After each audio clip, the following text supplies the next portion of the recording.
Alfayda 90.1 kii lay déglu waaw moom mooy li may bégal. Alfayda FM rajo bi ci tund mu Saalume man de sopp naa leen bëgg naa leen ndaxte bëgg naa doom yi bari jom lool te nangoo liggéey fonk seen réew bëgg seen tund àndandoo Alfayda doomi Saalum mënuñoo dem te ànduñoo seeni réew mënuñoo dem te ànduñoo Alfayda rajo bi xew ci jamono rajo bi xew ci réew mi ne rajo bi xew ci biir Saalum kontaan naa ci yéen. Alfayda, c'est la référence. moo jiitu rajo Alfayda moo jiitu. yaa jiitu rajo Alfayda yaa jiitu. waay fii ci Saalum moo jiitu ndukumaanit moo jiitu nu dem ba Gambi moo jiitu. yaa jiitu rajo Alfayda yaa jiitu. jam jaañi bi Saalum dina jaañi bi. Alfayda, c'est la référence. Alfayda FM 90.1.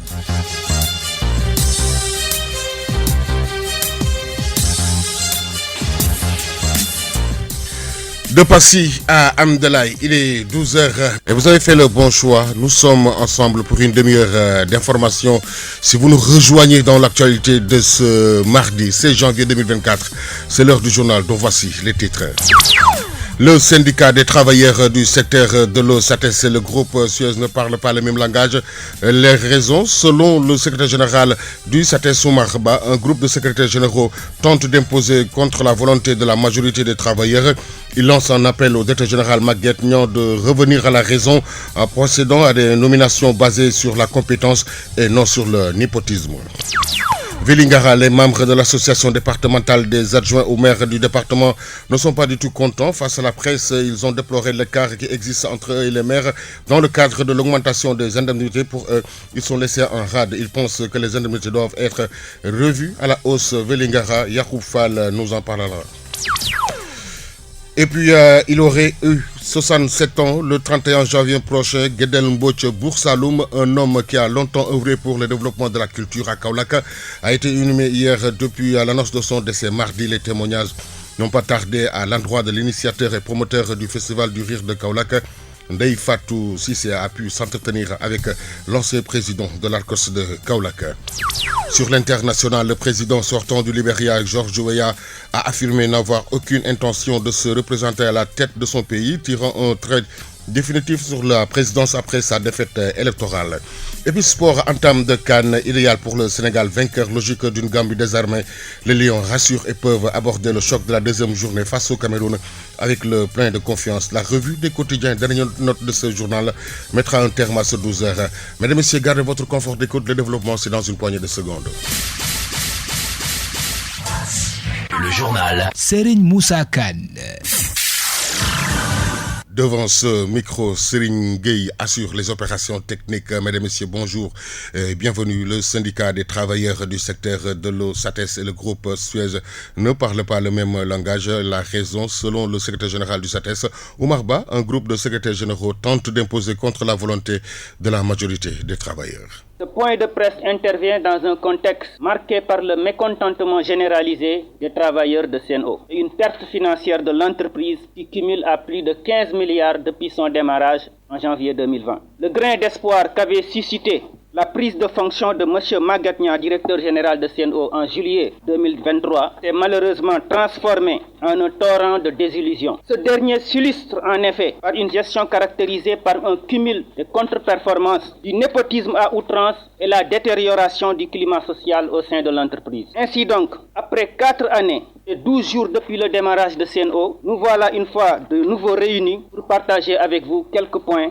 concernant les conditions des travailleurs et de l'entreprise. Premier point, concernant la représentation des travailleurs au conseil d'administration. Le syndicat autonome des travailleurs des eaux du Sénégal, SATES-CNO, se joint aux travailleurs du secteur de l'eau pour pour dénoncer les basses manœuvres dont l'objectif est de mettre la main sur les 11% d'actions des travailleurs dans le secteur de l'eau, particulièrement les 11% donc je veux dire de la CNO. En effet, un groupe de secrétaires généraux de syndicats tente d'imposer contre la volonté des travailleurs quelqu'un au conseil d'administration, à l'occurrence M. Momarsi, comme représentant des travailleurs au conseil d'administration, sans élection et avec l'apparente bénédiction de la direction générale de CNO. Cette collision entre travailleurs et le groupe Suez, détenteur de 45% de l'actionnariat de CNO, mettrait l'État du Sénégal en minorité dans le capital de la société CNO, avec comme grave conséquence la perte du contrôle d'un secteur aussi stratégique pour notre pays. Le SATES attire donc l'attention de l'ensemble des parties prenantes, particulièrement le ministre de l'Eau, M.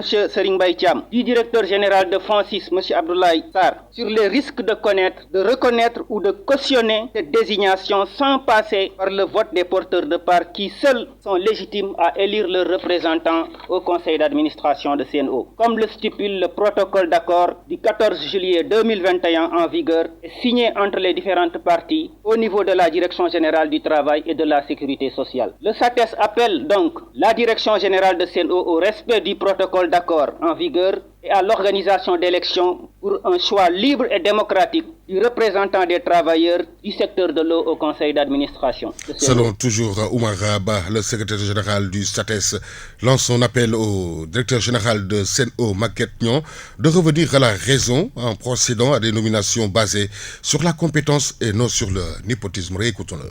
Nous appelons donc le directeur général de CNO, M. Maguette Niang, à revenir à la raison en procédant à des nominations basées sur la compétence et non sur le népotisme. Sur la question des élections des délégués du personnel, les mandats des délégués du personnel de CNO sont arrivés à expiration depuis le 18 mars 2023. La direction générale de CNO tarde à organiser les élections des délégués du personnel et tente d'imposer un système de vote digital opaque contre la volonté des travailleurs. Le ministre du Travail, à travers sa direction générale du travail et de la sécurité sociale, a été saisi pour arbitrage. Nous appelons donc la direction générale de CNO à surseoir au projet de vote digital et à organiser les élections des délégués dans les plus brefs délais et en toute transparence. Le fonds commun de placement.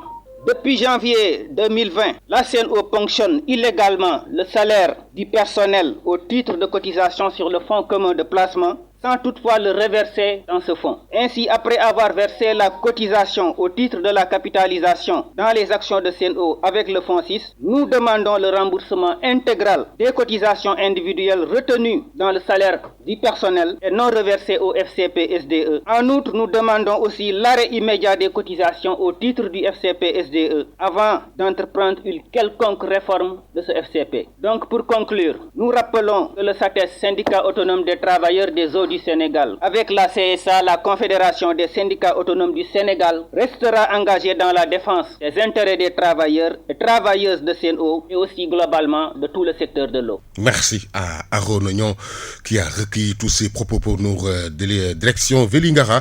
Les membres de l'association départementale des adjoints au maire du département ne sont pas du tout contents. Face à la presse, ils ont déploré l'écart qui existe entre eux et les maires dans le cadre de l'augmentation des indemnités. Pour eux, ils sont laissés en rade. Ils pensent que les indemnités doivent être revues à la hausse.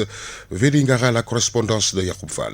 Les adjoints au maire du département de Vélingara fustigent le comportement de l'autorité supérieure, en l'occurrence le ministre des collectivités territoriales, sur le réajustement de leur indemnité. Mamadou Baldé. Voilà, donc l'objectif de notre réunion, c'est juste fixer le comportement des responsables supérieurs qui ont eu à augmenter les indemnités au maire et bien sûr en prenant compte de notre mémorandum qu'ils ont utilisé pour augmenter les indemnités des maires, en laissant en rade les adjoints au maire que nous fixons très fortement. Aujourd'hui, l'ensemble des adjoints maires du Sénégal, soit au nombre de 2023, nous ne sommes pas contents. Ces derniers réclament au moins la moitié des montants reçus sur les maires, également leurs implications au niveau des instances de décision et de dialogue, surtout pour ce qui les concerne, des passeports de service et autres. Par la suite, nous avons rencontré tout récemment le ministre des collectivités territoriales, mais jusqu'à présent, nous n'avons pas pu gagner gain de cause. C'est pourquoi aujourd'hui, nous demandons à ce que le président de la République nous reçoive pour augmenter nos indemnités, en tout cas pour que nous ayons des passeports de service, pour que les allocations des conseils municipaux soient revues, également pour une couverture maladie universelle et tant d'autres que nous avons énumérés dans notre mémorandum. Le bureau départemental des adjoints au maire, à travers ce point de presse, exprime son mécontentement vis-à-vis des hautes autorités du pays. Selon le coordonnateur, le montant prévu pour leurs indemnités est insignifiant par rapport à leurs impacts réels dans la gestion des collectivités et le travail qu'ils abattent au quotidien auprès des populations. Nous voulons que nos indemnités soient revues à la hausse parce qu'aujourd'hui nous recevons 50 000 francs par adjoint maire et aucun maire ne peut gagner une commune, une collectivité territoriale sans l'appui de ses adjoints. Mais une fois qu'ils gagnent, ils nous mettent à côté. Aujourd'hui, nous avons tenté de rencontrer le président, mais jusqu'à présent, nos indemnités sont là. Nous sommes chaque fois sollicités au niveau des communes. On nous pose des doléances, on nous parraine partout, on nous invite partout, les décès, les événements religieux. Si toutefois, ils ne sont pas satisfaits, ils comptent se retrouver les jours à venir à la place de l'obélisque et brandir d'autres stratégies pour alerter le président de la République de la situation chaotique que vivent les adjoints au maire du Sénégal. Yacoub Fall depuis Vélingara pour des élections transparentes et inclusives. Le président fondateur Africa Jom Santé était à Kaolack à Luntine sur la mise en place d'un comité ad hoc pour permettre un dialogue sur les règles du jeu après nombreuses contestations portant sur la question de parrainage.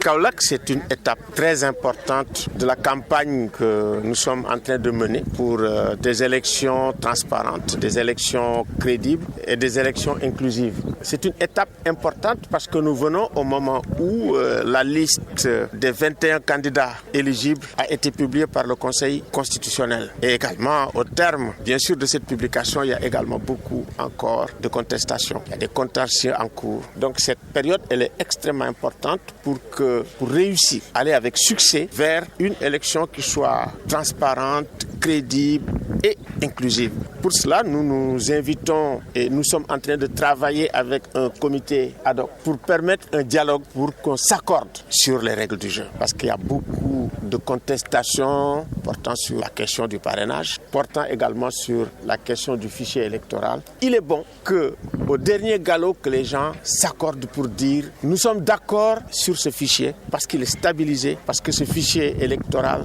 est aussi certifié et que la Sénat enfin puisse donner la garantie que le fichier il est le bon. On a besoin effectivement de cela. C'est pour ça que nous venons toujours pour prêcher la bonne parole, demander à l'ensemble des acteurs politiques impliqués dans le processus électoral de faire preuve de responsabilité et vraiment de s'ouvrir au dialogue, d'inviter l'État, l'administration et la justice de travailler à restaurer la confiance, de s'ouvrir au dialogue, de manifester leur disponibilité pour qu'on puisse construire un consensus pour vraiment garantir une situation post-électorale qui soit stable, apaisée et qui permette effectivement au président sénégalais qui va être élu le 25 février ou au-delà de pouvoir gouverner en toute sérénité.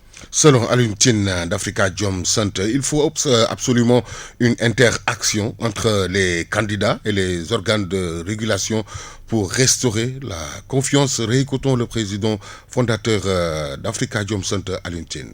Qu'aujourd'hui, il faut absolument qu'il y ait une interaction entre les candidats et les organes de régulation pour restaurer de la confiance par rapport au processus électoral et permettre effectivement qu'il y ait une acceptation du résultat de l'élection présidentielle. C'est fondamental pour la suite et pour permettre effectivement de gouverner le Sénégal au moment où nous avons de nouveaux enjeux, basculement à la fois géopolitique extrêmement difficile dans la sous-région avec les coups d'État, avec les conflits, basculement aussi sur le plan économique et social avec la découverte du pétrole et du gaz. Nous avons des défis tels que nous n'avons pas le choix vraiment d'organiser une élection qui permette d'accepter les résultats à la fin. Et ça appelle vraiment de l'ouverture, ça appelle le dialogue. Ça, nous l'avons fait en 2000, on a eu une élection très difficile, on a eu beaucoup de contestations. Le fichier électoral, jusqu'à la fin, on a travaillé avec le fichier parce qu'effectivement, le président Diouf à l'époque a permis à la société civile, je me rappelle bien parce que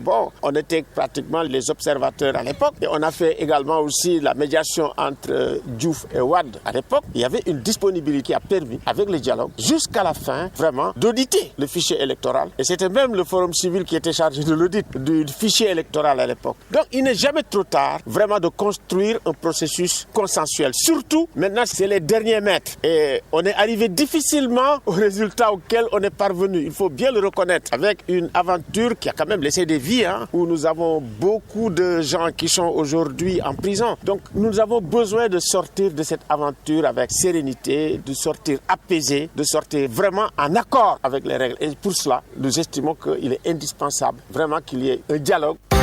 Vous suivez le journal. Sur la 90.1 Alfayda FM, émettant depuis Medina Baye, immeuble Cheikh Imam Hassan Cissé, studio Ali Moumar Alilo à Passy Nander où il y est 12h13. Les membres de la fondation Fonds Medina Baye ont dressé leur bilan durant l'exercice de l'année 2023 devant le Khalif général de la Fayda Ibrahima Cheikh Mohamedou Mahi Ibrahima Niass. Plus de 400 millions pour l'exécution des projets, la construction des écoles, le projet Tolobaï et la réhabilitation de la Zawiya Mam Aladji Abdoulaye Niass, Cheikh Tidiane Diagne. Les membres de la fondation Fonds Medina Baye ont présenté dimanche dernier ces réalisations opérées durant l'exercice de l'année 2023 au Khalif général de la Fayda Tiganiya, Cheikh Mohamedou Mahi Cheikh Ibrahima Niass. Papa Mamadou Gueye, secrétaire général de la fondation Fonds Medina Baye. L'objectif de la rencontre était de rendre compte à son éminence des activités qui ont été réalisées par Fonds Medina Baye au cours de l'année 2023, mais également de l'entretenir sur le plan d'action qui est envisagé pour l'année 2024. Et nous sortons de cette rencontre ragaillardis par les propos qui ont été tenus par son éminence, le Khalif Cheikh Mohamedou Mahi, qui a salué les réalisations qui ont été faites par la fondation Fonds Medina Baye, mais également les a encouragés et a proposé des pistes de solutions pour consolider les réalisations et les acquis qui ont été obtenus par Fonds Medina Baye. Face au Khalif général de la Fayda Tiganiya, ils ont évoqué également les mots auxquels Taïba Niassène fait face.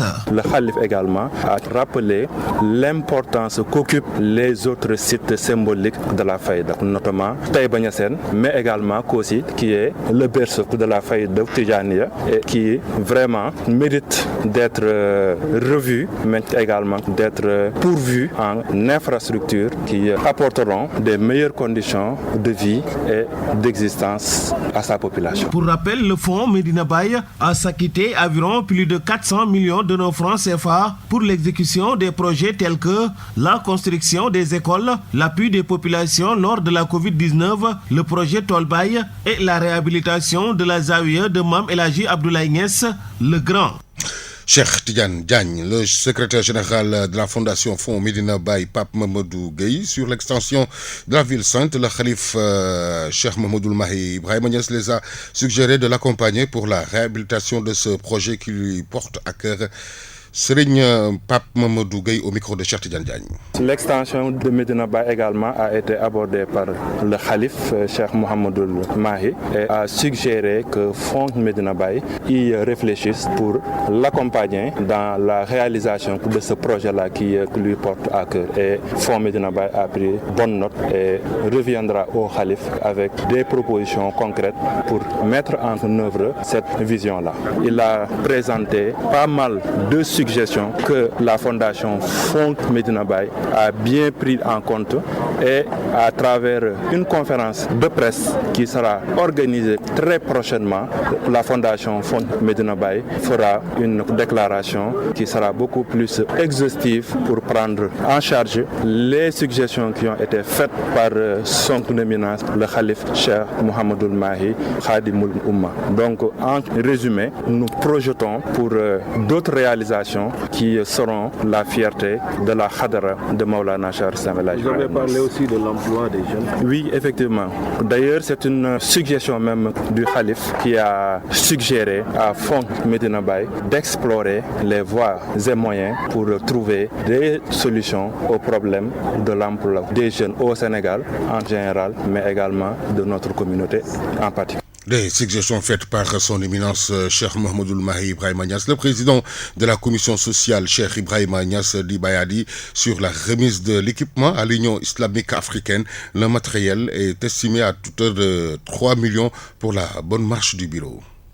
On était venu accompagné de l'administrateur général et du chargé de communication du Fonds Medina Baye pour remettre des équipements à l'Union islamique africaine qui est présidée par le Khalif et accompagné du secrétaire général Cheikh Ibrahim Danser. Ils avaient sollicité un appui pour pouvoir fonctionner leur bureau. Vous savez que le Khalif les a donné des bureaux ici à Kurgan, maison des hôtes, mais ces bureaux-là étaient seulement des bâtiments vides. Ils avaient besoin du matériel bureautique et des ordinateurs. Donc le Fonds Medina Baye a accepté leur demande et a financé à hauteur de 3 millions pour 3 bureaux fonctionnels dont chaque bureau est composé d'une chaise présidentielle et 2 chaises visiteurs et une table de conférence avec 10 chaises pour les participants. Vous savez, l'Union islamique africaine fait partie de ce que Cheikh Ibrahim Niasse avait souhaité de faire. C'est pour unir, comme vous l'avez entendu, l'Union, c'est pour unir tous les musulmans, mais surtout tous les disciples de Cheikh Ibrahim Niasse pour pouvoir agir ensemble sur les questions qui concernent l'islam. Et surtout en Afrique. Il y a un bureau ici, il y a des membres partout.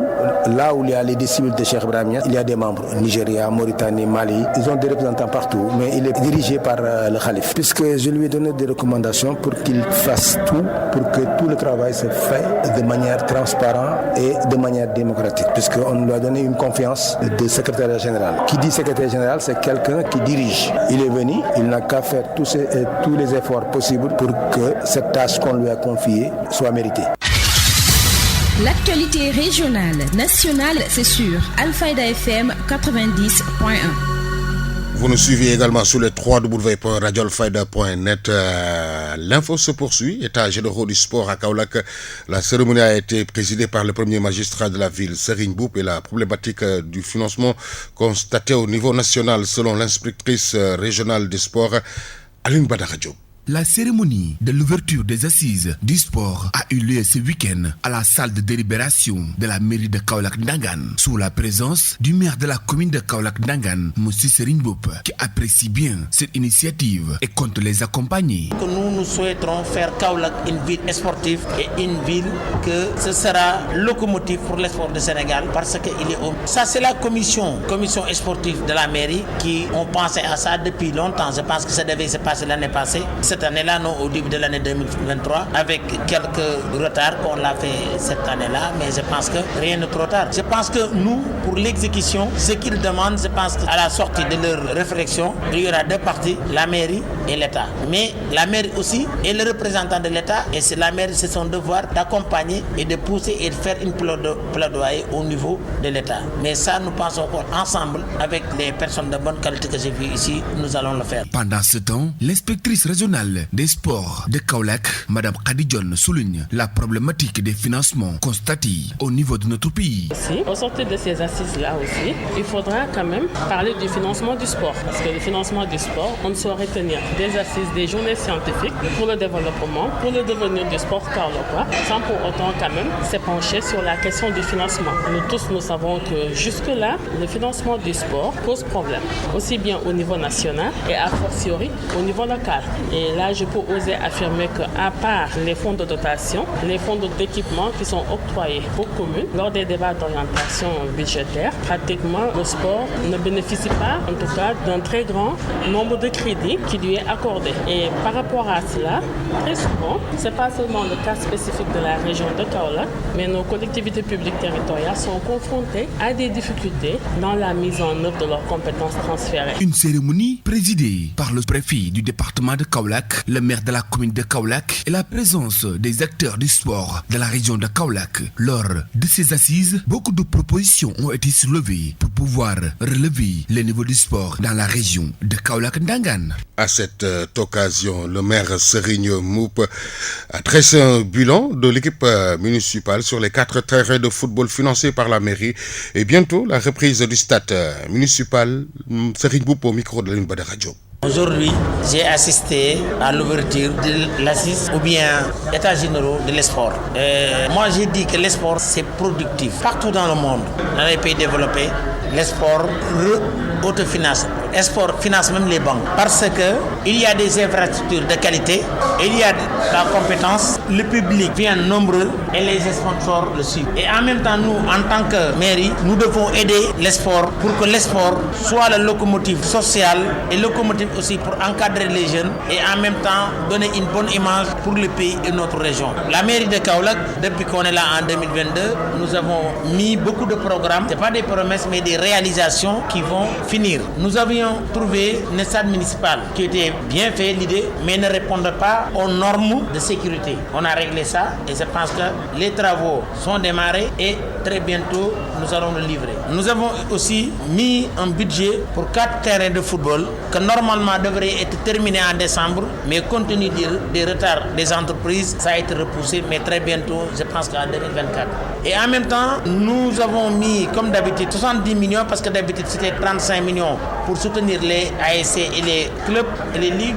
Mais cette fois-ci, nous avons mis 70 millions. Mais de côté de ça, on a mis 100 millions. Une somme est destinée pour soutenir les sports en leur aidant à créer des projets créateurs de revenus pour qu'ils puissent être autonomes. Donc c'est pour ça que nous accueillons avec fierté les États généraux et surtout quand on constate que l'État, le ministère participe bien avec l'inspectrice régionale et l'inspectrice départementale qu'on a toujours travaillé.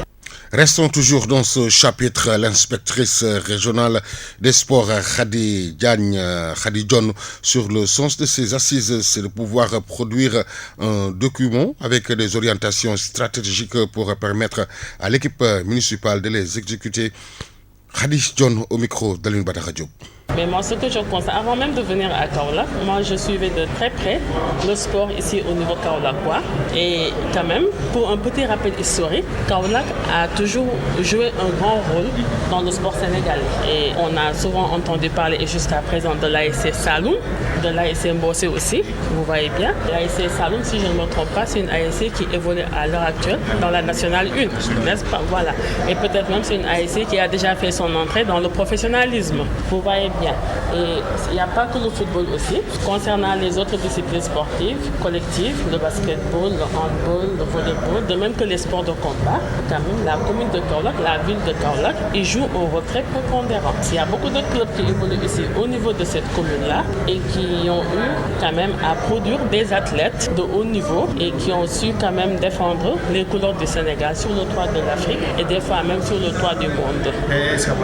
Le sens de ces assises-là, c'est de pouvoir quand même produire un document avec des orientations stratégiques très claires et qui permettront à l'équipe municipale, à court, moyen ou long terme, de les exécuter afin de pouvoir quand même replacer Kaolack ou bien faire de Kaolack un hub sportif. Tout à l'heure, on l'a rappelé lors de nos propos qu'il fallait que Kaolack non seulement puisse retrouver sa place, mais que Kaolack aussi puisse jouer et se positionner quand même au niveau du développement du sport ici au Sénégal. D'autant plus qu'on se profile à l'horizon 2026 avec les JOJ de la jeunesse. Certes, c'est organisé au niveau de la ville de Dakar, mais Kaolack doit pouvoir en fait se positionner pour l'organisation d'autres compétitions sportives dans le futur. Faire de Kaolack un sportif. Merci à Aline Badara Diop qui a recueilli tous ces propos pour nous. Il aurait eu 67 ans le 31 janvier prochain. Guedel Mbodj Boursaloum, un homme qui a longtemps œuvré pour le développement de la culture à Kaolack, a été inhumé hier. Depuis l'annonce de son décès, mardi, les témoignages n'ont pas tardé à l'endroit de l'initiateur et promoteur du festival du rire de Kaolack, Ndeye Fatou Cissé, a pu s'entretenir avec l'ancien président de l'ARCOS de Kaolack, Ibrahima Djigo. On est parti d'un constat que Kaolack n'avait pas d'événement culturel majeur, Kaolack n'était pas inscrit dans l'agenda culturel du Sénégal. De son vivant, l'homme s'est toujours illustré de par ses actions au service de la culture. Guedel Mbodj Boursaloum a été l'initiateur et le seul bailleur du plus grand festival de théâtre au Sénégal, le Festirir. Suite à l'annonce de son décès hier, les témoignages n'ont pas tardé du côté des acteurs. Ce que je peux retenir et dire, c'est que le monde culturel a perdu un un homme multidimensionnel. Moi, je ne trouve même pas les mots pour faire un témoignage sur lui. Ibrahim Djigo Kibili était un proche collaborateur du défunt. À sa qualité d'ancien président de l'Association régionale des artistes comédiens du théâtre de Kaolack, il témoigne de la dimension de l'homme qui a toujours œuvré pour le développement de la culture à Kaolack. Il a eu à organiser le festival du Rire pendant 11 ans. Il regroupait toutes les 14 régions du Sénégal à Kaolack pour faire la fête pendant 3 jours. Et ce n'est pas à n'importe qui. Il prenait ses propres moyens, faisait le festival vraiment comme il se doit. En tout cas, Kaolack a perdu, le Sénégal a perdu, le monde culturel a perdu. Et c'est lui qui a créé ARCOS Sénégal, l'association des artistes comédiens du théâtre sénégalais, et qui est au niveau des 14 régions du Sénégal. Comme vous le savez, ce n'est pas facile d'organiser les artistes comédiens, puisqu'il ne faut pas utiliser ce terme-là, c'est compliqué.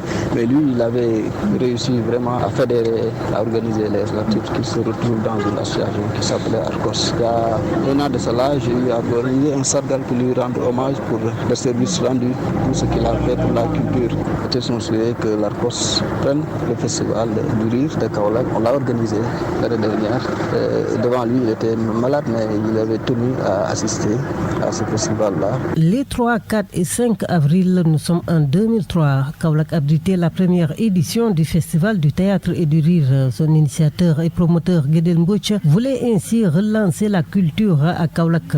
De son initiative est sortie la création de l'Association des artistes comédiens du théâtre sénégalais, regroupant tous les artistes comédiens du pays. L'association est implantée dans toutes les régions. Avec la disparition de l'homme, l'on peut penser aujourd'hui que le plus bel hommage que la culture peut lui rendre est de perpétuer son œuvre, faire en sorte que le secteur s'épanouisse et que Kaolack continue d'être un point de rendez-vous culturel avec des retombées qui seront bénéfiques à la région et au-delà, au niveau de toutes les localités du pays. Nous avons un défi à relever. Actualité internationale.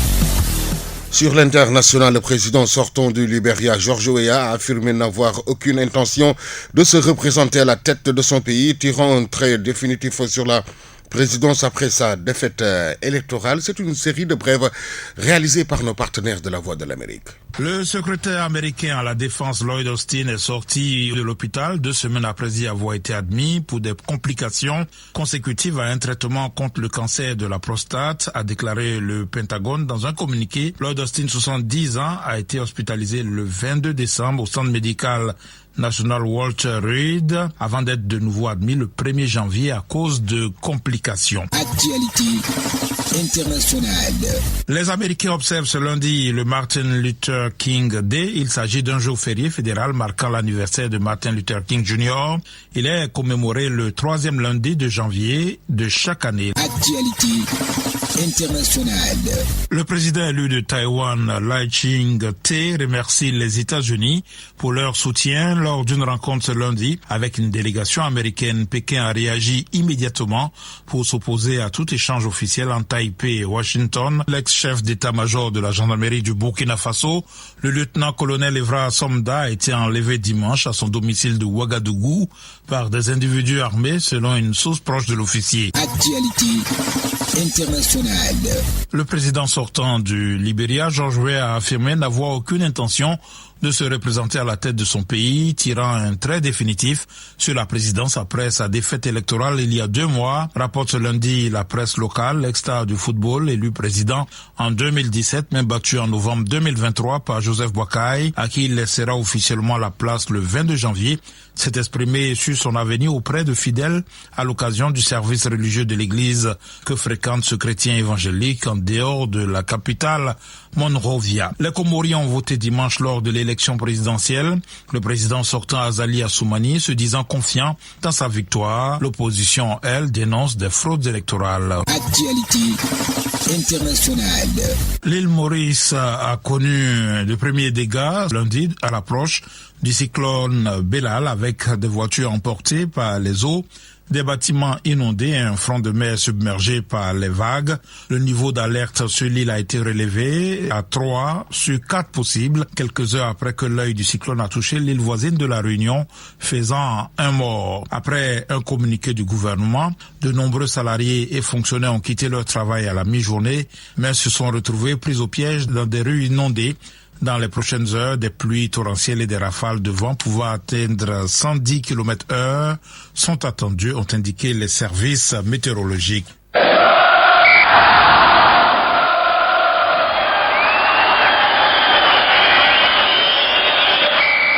L'actualité sportive.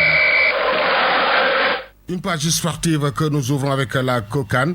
Les tenants du titre ont remporté leur premier match face à la Gambie hier dans un derby ouest-africain sur le score de 3-0. Un but de Pape Gueye à la 4e minute sur une passe limpide de Sadio Mané, puis un doublé de Lamine Camara qui a été élu homme du match. La réaction du coach Aliou Cissé. C'est un jeune qui est amené à progresser. Effectivement, il y a des situations comme ça où aujourd'hui un garçon comme Nampalys Mendy qui est blessé, un garçon comme Gana Gueye qui n'est pas là, qui est absent, Pape Matar Sarr qui s'est blessé. Du coup, son heure est arrivée, tout simplement. Nous savons qu'avec toutes ces absences qu'on avait, il pouvait jouer. Il a été là, le féliciter parce qu'il marque 2 buts. Mais au-delà du but, je crois que c'est surtout le contenu de son match. Au niveau de l'agressivité, au niveau des courses, au niveau de son volume de jeu, on a l'impression déjà qu'il est aguerri. Maintenant, comme je le dis, c'est un match. Voilà, Inch'Allah, c'est ce qu'on veut, jouer 7 matchs. Il a joué un match où effectivement, il a montré toute sa classe. Il a montré vraiment que tous les espoirs qu'on portait sur lui, on pouvait vraiment en avoir. Mais je le dis et je le répète aussi, les jeunes joueurs, il faut les laisser venir. Il faut, sur le plan médiatique, ne pas trop les enflammer, mais justement, les encourager à rester quand même humbles parce qu'il a encore 20 ans devant lui de carrière. Ça suffit pas d'être bon sur un match, ça suffit pas d'être bon sur une compétition ou sur un championnat. Pour être un grand joueur, il faut être vraiment, comme on dit, régulier. C'est facile d'être en haut, le plus difficile c'est d'y être. Et je pense que le garçon, il a l'humilité qu'il faut pour ça. Ma pensée va au peuple sénégalais, mais ma pensée va aussi au peuple sénégalais vivant en Gambie. J'ai envie de dire de cœur Aïb à Sénoba, tous ces gens-là qui sont là aujourd'hui, ils devraient être fiers de leur équipe nationale. Mais dire aussi à notre peuple, parce que le peuple gambien, c'est notre peuple aussi, nous sommes dedans, que le championnat n'est pas encore fini. Effectivement, ils perdent aujourd'hui, mais je suis sûr et certain qu'ils ont des arguments pour continuer la compétition. Nous, lors de la dernière Coupe du Monde, on avait perdu notre premier match. Ça ne nous a pas empêché non plus de sortir de ce groupe-là. Comme je le disais à mes joueurs en briefing, ces matchs-là, tout peut se passer, mais ça ne peut pas aujourd'hui décliner la suite en réalité de la compétition. Dans ces matchs-là, on pouvait perdre, on pouvait gagner, on pouvait faire match nul. C'était un match important, il n'y avait rien de décisif. Donc je pense que pour eux aussi c'est pareil. Pape Gueye, l'auteur du premier but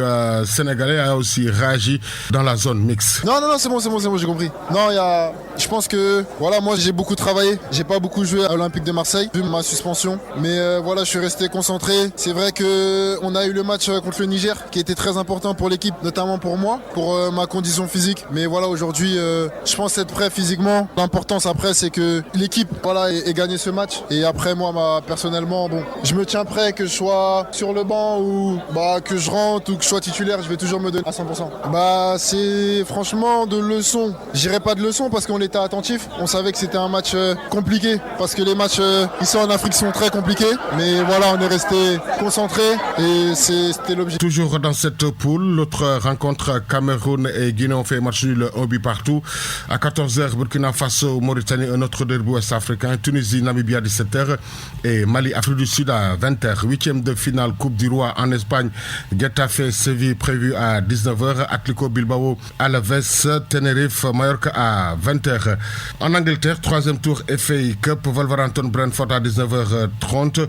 Birmingham City, Hull City. Wanderers jouera contre Luton Town. Bristol City jouera contre West Ham.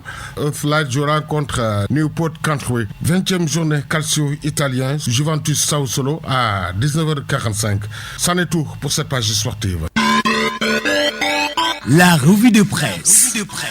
L'Obs place le soleil sur le quotidien Walf le matin.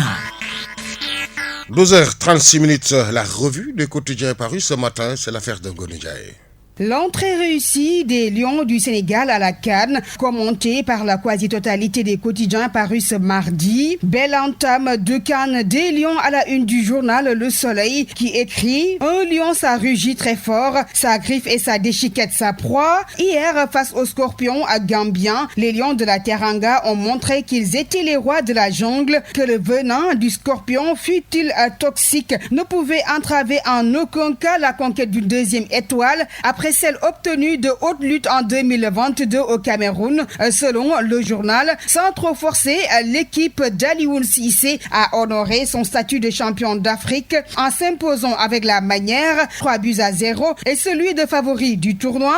Sud Quotidien estime que les Lions font le job. Le Sénégal n'a pas tremblé pour son entrée en lice ce lundi. Entrée fracassante du champion en titre, s'exclame le Stade. À en croire à nos confrères du journal, les Lions ont montré sérieux et détermination. Parlant toujours de la victoire des Lions du Sénégal, auteur d'un doublé pour son premier match de CAN, le milieu de terrain de 20 ans est élu homme du match par la CAF, souligne Vox Populi. Pour Walfadjri Quotidien, Lamine Camara est parti pour devenir l'une des plus grandes stars du ballon rond en Afrique. Besby, le jour pour sa part, nous dit que le Sénégal lamine la Gambie, les Lions bouffent les Scorpions, titre qui barre l'info et Témoin quotidien. Et puis parlons à tout à fait d'autre chose. Contentieux double nationalité de Karim, un cas devant les 7 sages, révèle le journal Le Quotidien. Le Quotidien qui mentionne que Thierno Alassane Sall introduit son recours aujourd'hui avec les pièces à charge contre Wade fils, au moment où les candidats spoliés vilipendent Macky auprès de l'Union européenne.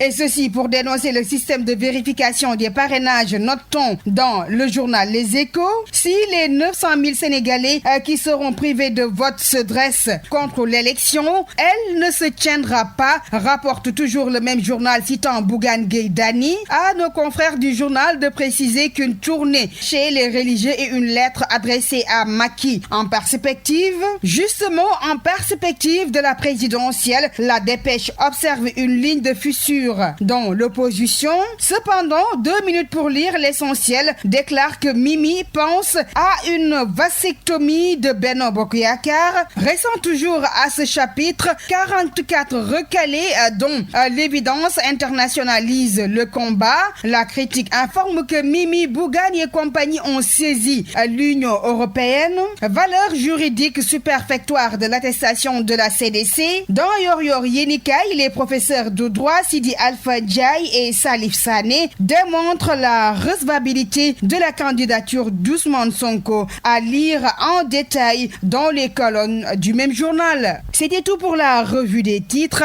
Merci de l'avoir suivi. À vous pour le reste. Serigne Moussa Kane. Alfayda FM 90.1. Merci à toi, Goné Ndiaye. C'est la fin de ce journal.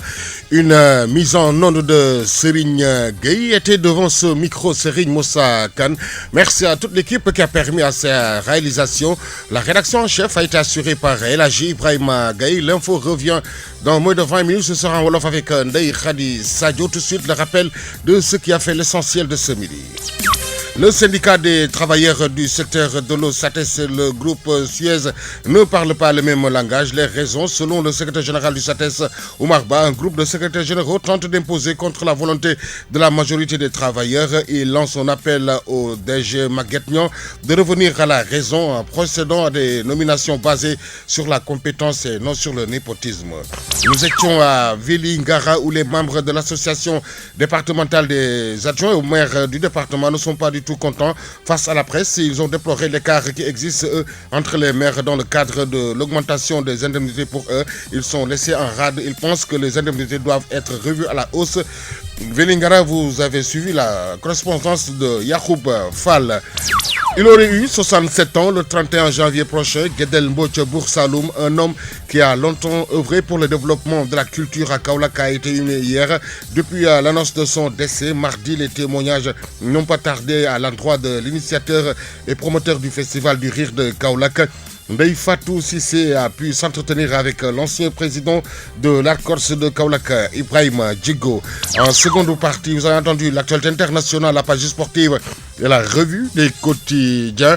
Merci de l'avoir suivi. Merci également, mais sachez que vous êtes la raison de notre passion et notre engagement quotidien. Nous sommes reconnaissants de la confiance que vous nous accordez.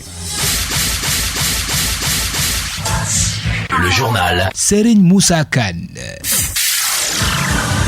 Al-Fayda, c'est la référence. Ah, c'est la référence. Ah, c'est la référence. Ah, c'est la référence. Ah, c'est la référence.